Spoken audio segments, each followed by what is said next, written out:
Hey guys, welcome to Main Brain Nexus. இந்த video part 3 of chapter 1 physiology. வாங்க start பண்ணலாம். Guys, நம்ம last வீடியோவில் நம்ம பாடியில் நமக்கு தேவையான நியூட்ரியன்ஸ் நம்ம இசிஎஃப்ல எப்படி வருதுன்னு தான் பார்த்தோம். நம்ம பாடிக்கு எப்படி நியூட்ரியன்ஸ்லாம் கிடைக்குதுன்னு பார்த்தோம். இப்போ இந்த டாப்பிக்கில் நம்ம பாடி மெட்டபாலிசம்னால ப்ரொடியூஸ் பண்ணுற வேஸ்ட் ப்ராடக்ட்ஸ் நம்ம பாடியை விட்டு எப்படி வெளியே போகுது அப்படிங்கிறதான் பார்க்க போகிறோம். வாங்க ஸ்டார்ட் பண்ணலாம். Removal of metabolic end products. அதில் ஃபர்ஸ்ட் ஒன்று வந்து removal of carbon dioxide by the lungs. At the same time that blood picks up the oxygen in the lungs, carbon dioxide is released from the blood into the lung alveoli. The respiratory movement of air into and out of the lungs carries the carbon dioxide to the atmosphere. Carbon dioxide is the most abundant of all the metabolism product. இது வந்து ரொம்ப முக்கியமான point நமக்கு. Okay guys, இதில் என்ன சொல்கிறாங்கன்னா, நம்ம blood லங்ஸில் ஆக்சிஜனை எடுத்துக்கும் போதே சைமல்டேனியஸாக பிளட்டில் இருக்கிற கார்பன் டை ஆக்சைடு நம்ம லங்ஸோடைய ஆல்வியோலையில் ரிலீஸ் பண்ணப்படுதுன்னு சொல்கிறாங்க. அண்ட் லங்ஸில் இருந்து அந்த கார்பன் டை ஆக்சைடு நம்ம லங்ஸு நம்ம பாடியை விட்டு வெளியே தள்ளிடுறதுன்னு சொல்கிறாங்க. நெக்ஸ்ட் இந்த பேராவில் நமக்கு ரொம்ப இம்பார்ட்டண்ட்டான பாயிண்ட் வந்து, நம்ம பாடியில் மெட்டபாலிசம்னால ஃபார்ம் ஆகிற ப்ராடக்ட்ஸ்லேயே மோஸ்டான அபண்டன்ட் ப்ராடக்ட் வந்து கார்பன் டை ஆக்சைடு தான் சொல்கிறாங்க. ஓகே கைஸ், இப்போ வந்து நம்ம கிட்னிஸ் பார்ப்போம். Kidney passage of blood through the kidneys removes from the plasma most of the other substances besides carbon dioxide that are not needed by the cells. These substances include different end products of the cellular metabolism such as urea and uric acid. They also include excesses of ions and waste products from the food that might have accumulated in the extracellular fluid. The kidneys perform their function by first filtering large quantity of plasma through the glomerular capillaries into the tubules and then reabsorbing into the blood the substances needed by the body such as glucose, amino acids, appropriate amount of water and many of the ions. Most of the other substances that are not needed by the body, especially metabolic waste products such as urea, are reabsorbed poorly and pass through the renal tubules into the urine. இது ஒரு இம்பார்ட்டண்ட்டான point. அப்புறம் மேலே வந்து these substances include different end products of the cellular metabolism such as urea and uric acid. இதுவும் ஒரு நமக்கு ரொம்ப முக்கியமான பாயிண்ட்டு, ஹைலைட் பண்ணிக்கலாம். ஓகே, இதில் நமக்கு என்ன சொல்கிறாங்கன்னா, actually our kidney is also a major organ which is very helpful in our body in removing waste products guys. Kidneys வந்து பார்த்தீங்கன்னா நம்ம பிளட்டுடைய பிளாஸ்மாவில் இருக்கிற வேஸ்ட் ப்ராடக்ட்ஸை ரிமூவ் பண்ண ஹெல்ப் பண்ணுதுன்னு சொல்கிறாங்க. இந்த வேஸ்ட் ப்ராடக்ட்ஸ் செல்லுடைய மெட்டபாலிசம் ப்ராசஸில் உருவானது. அண்ட் தேவையில்லாத waste products like urea, uric acid, அப்புறம் இந்த கார்பன் டை ஆக்சைடு, இது மட்டும் இல்லாமல் நம்ம சாப்பிட்ற ஃபுட்டில் இருந்து நம்ம பாடிக்கு வந்து எக்ஸஸ் ஆன அயான்ஸ் அண்ட் வாட்டர் இசிஎஃப்ல இருக்குது. ஸோ இதையும் கிட்னிஸ் ரிமூவ் பண்ணுறதுக்காக நம்ம பாடியை ஹெல்ப் பண்ணுன்னு சொல்கிறாங்க. நம்ம கிட்னிஸ் வந்து ஃபஸ்ட்டு லார்ஜ் குவான்டிட்டி ஆஃப் பிளாஸ்மாவை ஃபில்டர் பண்ணுன்னு சொல்கிறாங்க. இந்த ஃபில்ட்ரேஷன் எங்கே நடக்கும்னா குளோமெருலர் கேபிலரிஸில் தான் நடக்குது. இங்கே வந்து தேவையான சப்ஸ்டன்சஸ் லைக் நம்ம உடம்புக்கு தேவையான சப்ஸ்டன்சஸ் குளுக்கோஸ், அமைனோ ஆசிடு, அப்புறம் அயான்ஸ் அண்ட் தேவையான அமௌண்ட் ஆஃப் வாட்டரை எடுத்துக்கிட்டு நம்ம பாடிக்கு தேவையில்லாத சப்ஸ்டன்சஸ், மெயின்லி வந்து யூரியா அண்ட் கிரியேட்டின் வந்து நம்ம பாடிக்கு தேவையில்லாத ஹார்ம்ஃபுல்லான substances. These substances pass through the renal tubule into the urine guys. அடுத்து வந்து gastrointestinal tract. The undigested material that enters the gastrointestinal tract and some waste products of the metabolism are eliminated in the feces. Okay, இதில் என்ன சொல்கிறாங்கன்னா, நம்ம உடம்புல digest ஆகாத food substances ஏதாச்சும் நம்ம ஜிஐ ட்ராக்டுக்குள்ளே போனால் அது ஃபீஷியஸாக நம்ம பாடியை விட்டு எக்ஸிட் ஆயிரும் அப்படின்னு சொல்கிறாங்க. அடுத்து வந்து liver. Among the functions of the liver is the detoxification or removal of the many drugs and chemical that are ingested. Okay, இது வந்து இம்பார்ட்டன்ட்.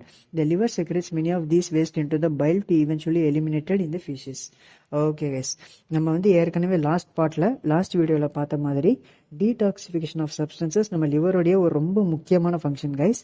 நம்ம லிவர் வந்து இந்த டீடாக்சிஃபிகேஷனால் வந்த வேஸ்ட் ப்ராடக்ட்ஸ் எல்லாத்தையும் நம்மளுடைய பைலுக்கு அனுப்பிடும். அண்ட் தென் ஈவென்ச்சுவலாக அதை வந்து நம்ம ஃபீஷஸ்லேருந்து எலிமினேட் பண்ணி விட்டுரும்னு சொல்கிறாங்க. ஓகே கைஸ், இந்த டாபிக் அவ்வளோதான். வாங்க நெக்ஸ்ட் டாபிக் போகலாம். Regulation of body functions. Okay, ஆக்சுவலாக கைஸ் நம்ம தினசரி பார்க்குற வேலைகளை கண்ட்ரோல் பண்ணுறதுக்கு நம்ம பாடி கிட்ட 2 மெக்கானிசம் இருக்குது.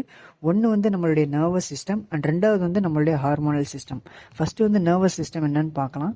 த nervous system is composed of 3 major parts. The sensory input portion, the central nervous system or the integrative portion and the motor output portion. Okay, இந்த 3 பார்ட்ஸ் இருக்குதுன்னு சொல்கிறாங்க. இது ஒரு முக்கியமான பாயிண்ட் ஹைலைட் பண்ணிக்கலாம். Sensor receptors detect the state of body or the state of surrounding. For instance, receptors in the skin alert us whenever an object touches the skin at any point. The eyes are sensory organs that give us a visual image of surrounding area. The ears are also sensory organs. The central nervous system is composed of brain and spinal cord. The brain can store information, generate thoughts, create ambition, and determine the reaction that our body performs in response to the sensations. Okay. Appropriate signals are then transmitted through the motor output portion of the nervous system to carry out one's desires. An important segment of the nervous system is called as autonomic system. It operates at the subconscious level and control many functions of the internal organs, including the level of pumping activity of the heart, movements of the gastrointestinal tract, and secretions of many of the body glands. Okay. ஆக்சுவலாக இங்கே என்ன சொல்கிறாங்கன்னா, nervous சிஸ்டமுடைய basic concept என்னன்னு பார்த்தீங்கன்னா, suppose வந்து உங்கள் கை எடுத்துக்கோங்க, உங்கள் கையில் ஏதாச்சும் ஒரு ஹாட்டான சப்ஸ்டன்ஸ் பட்டுச்சுன்னா, ஒரு ஹாட்டான சப்ஸ்டன்ஸ் படுதுன்னு அப்படின்னு வச்சுக்கோங்க. அப்படி பட்ட பிறகு இங்கேருந்து நம்மளுடைய சென்சரி இன்புட் போர்ஷன் சென்சரி சிக்னல்ஸை ஜென்ரேட் பண்ணிவிட்டு பிரெயின் ஸ்பைனல் கார்டுக்கு ட்ராவல் பண்ணி விட்றோம், அதாவது அங்கிட்ட அனுப்பி விட்றோம் அப்படின்னு சொல்கிறாங்க. இங்கே பிரெயின் ஸ்பைனல் கார்டில் அந்த சிக்னல்ஸ் வந்து ப்ராசஸ் ஆகும். That is intervention. இந்த ப்ராசஸிங்கை வந்து நம்ம இன்டர்வென்ஷன் அப்படின்னு சொல்கிறோம். அண்ட் ஆஃப்டர் இன்டர்வென்ஷன் திரும்ப பிரெயின் ஸ்பைனல் கார்டு அங்கேருந்து இன்டர்வென்ஷன் ஆன சிக்னல்ஸை நம்மளுடைய அந்த பாட்டுக்கு அனுப்பிடுறோம், asking us to remove the hand from that place. ஓகேவா கைஸ்? ஸோ இப்போ வந்து இந்த நர்வஸ் சிஸ்டம்லேயே 3 மேஜர் பார்ட்ஸ் இருக்குன்னு சொல்கிறாங்க. ஒன்று வந்து சென்சரி இன்புட் போர்ஷன், செகண்ட் ஒன்று வந்து த சென்ட்ரல் நர்வஸ் சிஸ்டம், அண்ட் மூணாவது ஒன்று வந்து the major output portion, motor output portion. Okay, ஆக்சுவலாக கைஸ் நம்ம உடம்புல சென்சர் ரிசெப்டர்ஸ் இருக்குது நிறைய இடத்துல, எல்லா இடத்துலையும் மோஸ்ட்லி இருக்குது. இது வந்து நம்ம பாடியோடைய ஸ்டேட் அண்ட் சரௌண்டிங்கை டிடெக்ட் பண்ணி நம்மளை அலர்ட் பண்ண ஹெல்ப் பண்ணுது. செகண்ட்லி வந்து நம்மளுடைய CNS guys. CNS is composed of our brain and spinal cord. இதோட வேலை வந்து நம்ம சென்சரி இன்புட் போர்ஷன் அனுப்புகிற சிக்னல்ஸை இன்டர்வென்ஷன் பண்ணுறது தான். லாஸ்ட்லி வந்து நம்மளுடைய அவுட்புட் மோட்டர் போர்ஷன். இது வந்து சிஎன்எஸ் ப்ராசஸ் பண்ண சிக்னல்ஸை அந்த பார்ட்டுக்கு திரும்ப அனுப்புகிற வேலையை தான் பார்க்குது. அப்புறம் கைஸ் வந்து உங்களுக்கு ஜென்ரல் நாலேஜுக்கு வந்து இதை எடுத்துக்கோங்க. இதுலேயும் சொல்லியிருக்கிறாங்க ஆக்சுவலாக நம்ம நர்வஸ் சிஸ்டமில் வந்து 2 டைப்ஸ் இருக்குது. ஒன்று வந்து அட்டானமஸ் நர்வஸ் சிஸ்டம், இன்னொன்று வந்து வாலண்டரி நர்வஸ் சிஸ்டம். இது நம்ம பேசிக் கிளாஸ்லேயே பார்த்துருப்போம், சின்ன லோவர் கிளாஸஸ்லேயே பார்த்துருப்போம். நம்ம அட்டானமிக் நர்வஸ் சிஸ்டம் இதுதான் வந்து நம்ம நர்வஸ் சிஸ்டமுடைய ஒரு இம்பார்ட்டண்ட்டான செக்மெண்ட்னு சொல்கிறாங்க.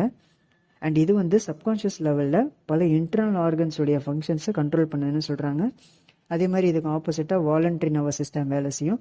அது வந்து கான்ஷியஸ் லெவலில் நம்மளுடைய இன்டர்னல் ஆர்கன்ஸுடைய ஃபங்க்ஷன்ஸை கண்ட்ரோல் பண்ணும். ஓகே கைஸ், நம்ம வந்து நர்வஸ் சிஸ்டம் பார்த்தாச்சு. இப்போ நம்ம ஹார்மோனல் சிஸ்டம் பார்க்கலாம். Hormone system it is located in the body are 8 major endocrine glands. நம்ம பாடியில் முக்கியமான 8 மேஜர் எண்டோக்ரைன் கிளான்ஸ் இருக்குது, அது அப்புறம் என்னன்னு சொல்கிறேன். And several organs and tissues that secrete chemical substances called as hormones. Several organs and tissues secretes hormones. Hormones are transported in the extracellular fluid to the other parts of the body to help regulate cellular function. For instance, thyroid hormone increases the rate of most chemical reactions in all cells, thus helping to set the tempo of the bodily activity. Insulin controls glucose metabolism, and adrenocortical hormone controls sodium and potassium ions and protein metabolism. And parathyroid hormone controls bone calcium and phosphate. Thus, the hormones provide a system for regulation that complements the nervous system. The nervous system regulates many muscular and secretory activities of the body, whereas the hormonal system regulates many metabolic functions. The nervous system and hormonal system normally work together in coordination manner to control essentially all of the organ system of body. இதில் வந்து இது important. The nervous system regulates many muscular and secretory activities of the பாடியும், where is the hormonal system regulates many metabolic functions. நம்ம nervous system வந்து மசில்ஸ்னால பார்க்குற வேலைகள் ஃபங்க்ஷன்ஸும் அப்புறம் செக்ரட்டரி ஆக்டிவிட்டீஸை பார்க்கும். அதே மாதிரி நம்ம ஹார்மோனல் சிஸ்டம் வந்து மெட்டபாலிக் ஃபங்க்ஷன்ஸை ரெகுலேட் பண்ணுற வேலையை பார்க்குதுன்னு சொல்கிறாங்க. ஓகே கைஸ், இங்கே ஹார்மோனல் சிஸ்டமில் என்ன சொல்கிறாங்கன்னா, நம்ம பாடியில் 8 மேஜர் எண்டோக்ரைன் கிளான்ஸ் இருக்குது. அது என்னென்னா இந்த ஒரு பிளாங்க் ஸ்பேஸ் எடுத்துக்கிறீங்க, எழுதி போடுறேன், உங்களுக்கு யூஸ்ஃபுல்லாக இருக்கும், நீங்களும் நோட் டவுன் பண்ணிக்கோங்க.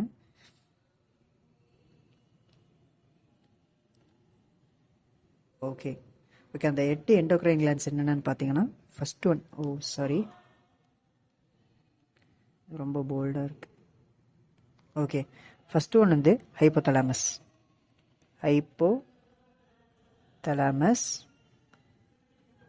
செகண்ட் ஒன் வந்து பிட்யூட்டரி.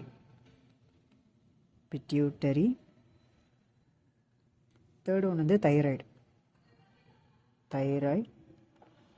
ஃபோர்த் ஒன் வந்து பேராதைராய்டு.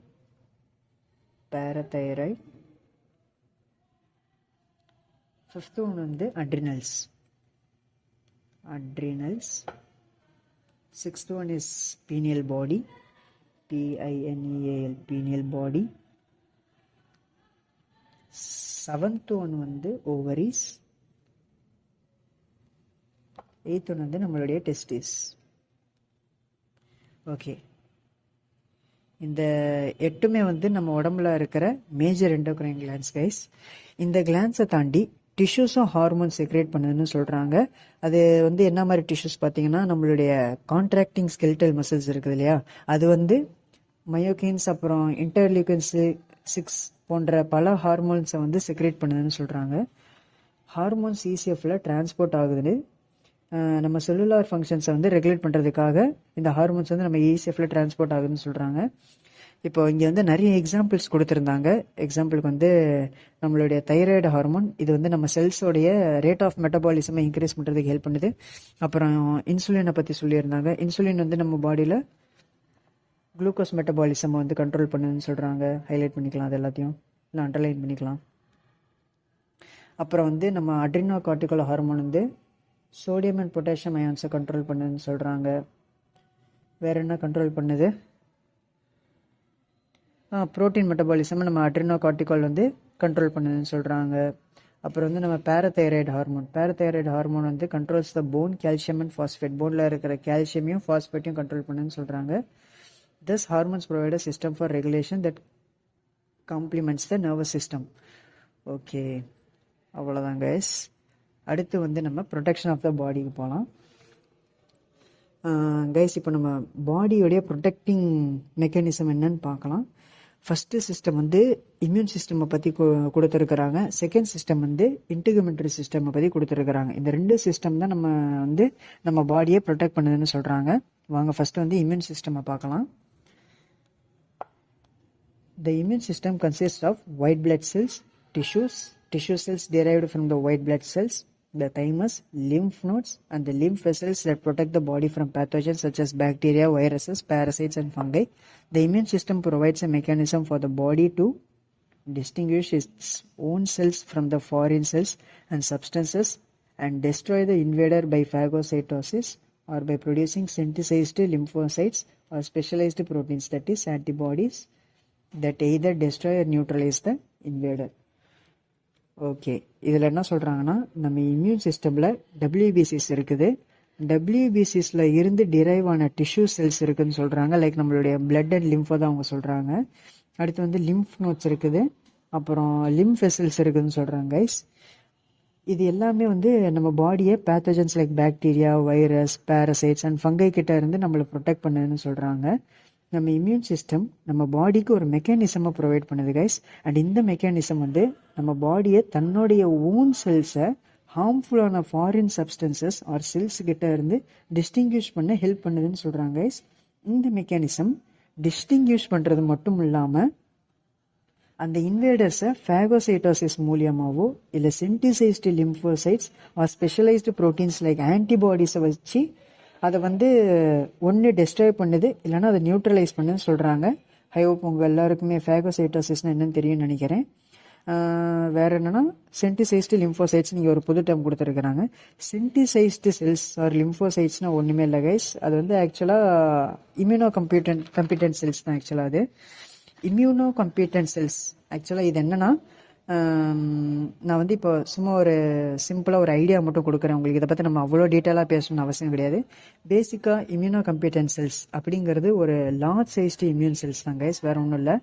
இது வந்து நம்ம பாடியில் ஏதாச்சும் ஒரு பேத்தோஜனை பார்த்தா அதை வந்து ஃபஸ்ட்டு காபிள் பண்ணும். காபிள் அப்படிங்கிறது என்கல்ஃப் பண்ணுறது.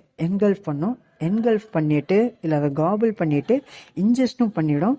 அண்டு இன்ஜெஸ்ட் பண்ணிவிட்டு அதோடைய ஆன்டிஜன் இருக்குது இல்லையா, அதை டிஸ்ட்ராய் பண்ண பிறகு அதோடைய ஆன்டிஜன் கிடச்சிடும். அந்த ஆன்டிஜனை வந்து நம்ம இம்யூன் சிஸ்டமுக்கு அனுப்புது. எதுக்காகனா அடுத்த தடவை சப்போஸ் திரும்ப அதே பேத்தோஜன் நம்ம உடம்புக்குள்ளே வந்துச்சுன்னா நம்ம இம்யூன் சிஸ்டமுக்கு வந்து ஆன்டிபாடிஸ் ப்ரொடியூஸ் பண்ணுறதுக்கு ஹெல்ப்ஃபுல்லாக இருக்கும். ஒரு ஹிஸ்ட்ரியை கிரியேட் பண்ணி வச்சிடும். அப்புறம் வந்து நம்மளுடைய இந்த இம்யூனோ கம்ப்யூட்டன்ட் செல்ஸ், அதாவது சென்டிசைஸ்டு லிம்போசைட்ஸ் வந்து சைட்டோகைன்ஸையும் ப்ரொடியூஸ் பண்ணுன்னு சொல்கிறாங்க. சைட்டோகைன்ஸ்னால் வேறு ஒன்றும் இல்லை. சைட்டோகைன்ஸ் அப்படிங்கிறது நம்ம பாடிக்கு செல் சிக்னலிங்க்கு தேவையான சின்ன சின்ன ப்ரோட்டீன்ஸ் தான் கைஸ். ஓகே, நம்ம வந்து ஆக்சுவலாக நம்ம ட்ராக்கை விட்டு வெளியே போகிறோன்னு நினைக்கிறேன். இந்த விஷயங்கள்லாம் நம்ம வந்து ஃபர்தர் சாப்டர்ஸில் பார்ப்போம், இல்லைனா மற்ற சப்ஜெக்ட்ஸில் பார்ப்போம். வாங்க இப்போ அடுத்த டாபிக் போகலாம். அடுத்த டாபிக் வந்து இன்டெகுமெண்ட்ரி system. The skin and its various appendages, including the hair, nails, glands, and other structures, cover, cushion, and protect the deeper tissues and organs of the body, and generally provide a boundary between the body's internal environment and the outside world. The integumentary system is also important for temperature regulation and excretion of waste, and it provides a sensory surface between the body and external environment. The skin generally comprises of 12 to 15% of the body weight.